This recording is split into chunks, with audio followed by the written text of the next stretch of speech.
Okay, so in this video, it's part 2. I urge you to see part 1. It was key. It was well done. I'm going to talk about levels of the spirit and what would an orc do versus what would a human in the spirit of righteousness do, and why it makes no sense to not stop at nothing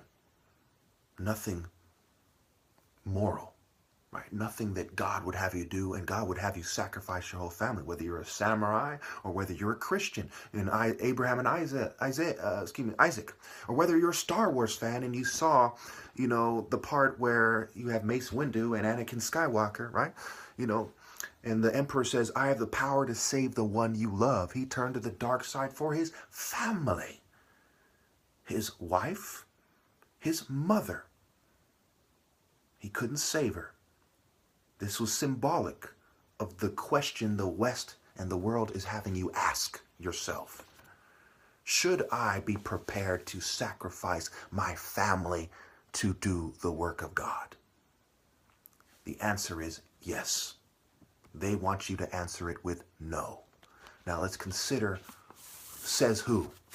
Says the crony capitalist oppressor that enslaved, raped, and murdered, that railroaded, that did Tuskegee experiments, that did eugenics here before the Nazis did it there? Says who? Says the manifest destiny, cocky wig-wearing sissies? Certainly, no servant can be greater if you listen to that kind of buttercrumb, Harry Potter type of bitch. The levels of spirit. Leviel. Who are you laying with and why? Am I some porn star or some sex-crazed American, with a hard penis trying to tell you who to fuck? Or is this a mature discussion, something that is rarely found in America? Number 1, God is the source of the spirit. The spear for hunting, for warfare, that helped bring man to civilization. There was no civilization without the spear. There's no martial art order. There is no martial art pharaoh without the spear, without the mace, without the sword. The spirit.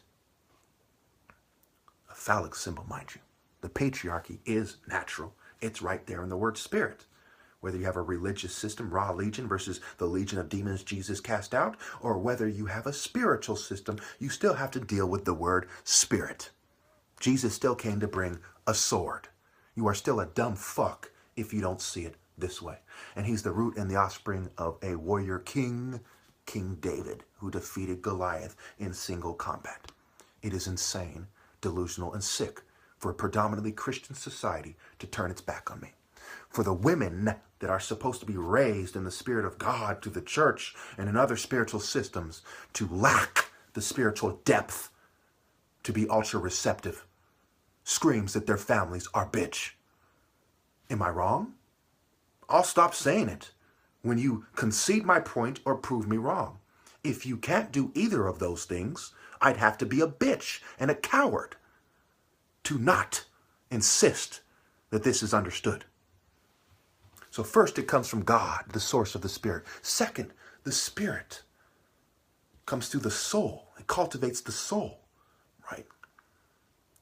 And also has to do with the automatic mental process, natural instincts. How does a leopard learn to strike? Does he go through a leopard martial arts system? Or does he have an instinctual and genetic proclivity to strike this way? And so it is with true martial arts. They are not scientific intervention. They are spirit generation and genetic. Number 3.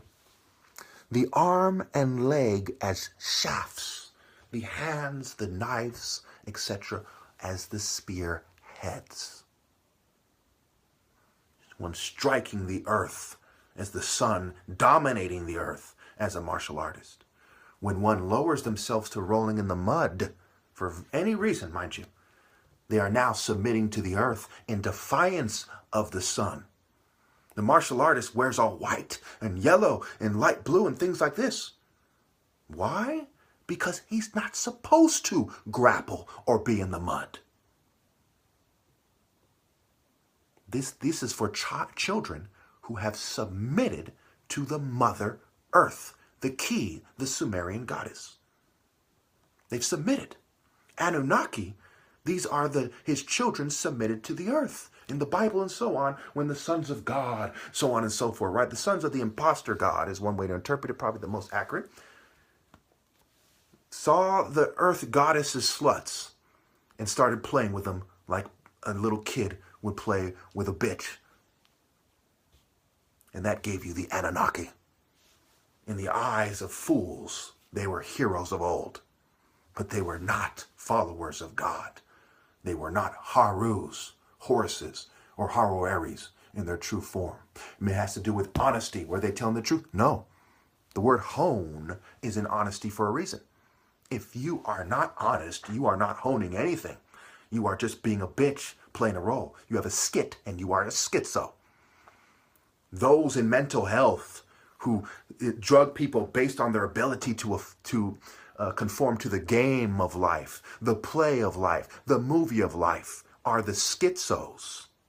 They are some of the most schizophrenic of all. They are like psychos who have meticulously set the stage, who act insane when their victims do not play their part to their liking. They are serial killer mentality type of filth. This leads me to the word honorable. Hone your able. Sense works and a deep overstanding or understanding, you know what the idea I'm referring to, is superior to reason and faith. Faith in what? What your church has to say, when church comes from Kirk and Circe, a magician, daughter of a Greek rapist deity? Or at least a deity that's part of a rapist system where a rapist pedophile is the king of the gods, Zeus, or the Roman equivalent, Jupiter? Fuck should I listen to some rapist garbage for? On top of that, you can't even keep your priests from raping children. Protestant and Catholic alike. Why should I listen to you? And then the image is a spitting image of Serapis, and there's an abundance of evidence that would suggest that that's who it is. Serapis, Zagreus, see rape is, gospel, wordplay. I have no reason to seek the kingdom of heaven with you. You are rapists. You are cowards. You are liars. And so are those new age bitches who seek to push you more toward the rape cult of the corporate dominated planet.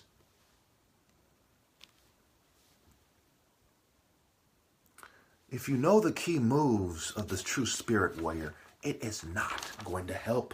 It is like being hopelessly chained to the train tracks. You know the train is coming around the corner. You know it doesn't have time to stop. You cannot save yourself. You must accept death under those terms.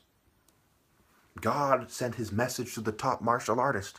You must accept life and death under the terms of my messenger, who is my son.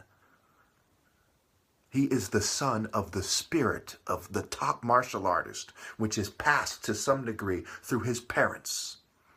When he emerges, he is the messenger.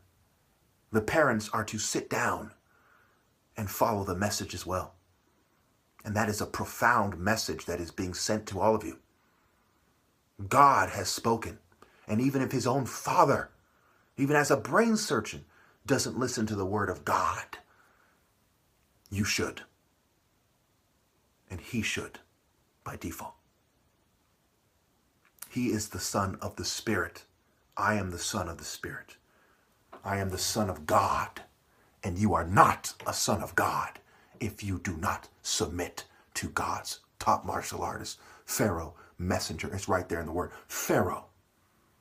Who treats who fairly? And we'll get into this with what would the orc do? The orc would do psychological warfare, coercion, intimidation, horde mentality, right? The whore versus the Horus. Whore meaning face. The whore face horde versus the face of the sabotaged hero. And you should know him by his